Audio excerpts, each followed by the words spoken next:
Gwenaël Stéphane, bonjour. Bonjour. Vous êtes fondateur de EduMove, c'est ça? C'est ça.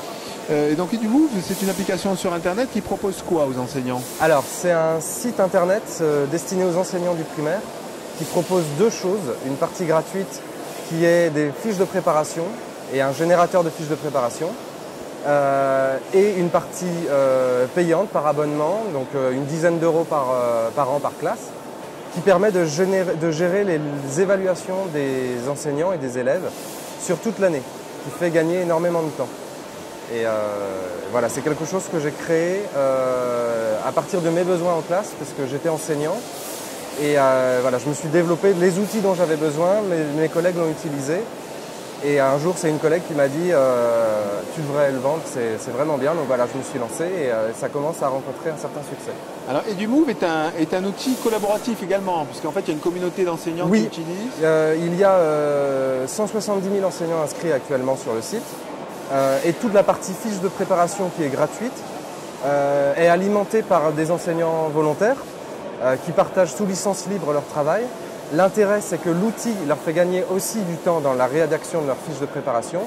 Et l'un des avantages, c'est qu'on peut partager, donc ça fait aussi une banque de fichiers, de fiches de préparation, très utile en particulier aux débutants.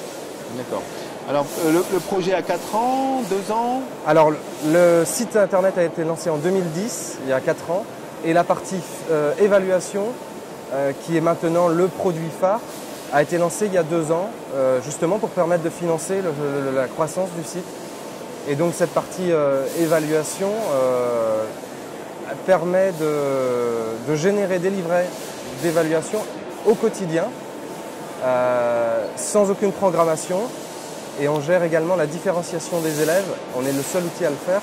C'est qu'on peut avoir des parcours personnalisés d'élèves avec cet outil en fait. Il y a un petit gestionnaire de classe, j'imagine aussi. Exactement. Voilà, donc vous touchez le premier degré. Oui. Est-ce que vous envisagez de travailler sur le second degré également? Oui, on va mener cette année des expérimentations avec 2 collèges et pour une mise en place et une ouverture au collège normalement à la rentrée prochaine.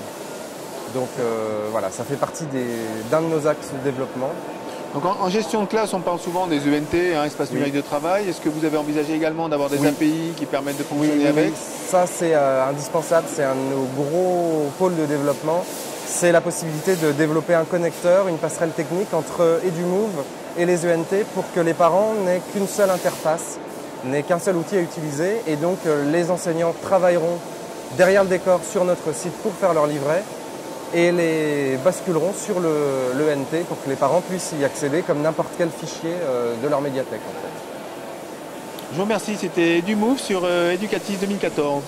Merci beaucoup.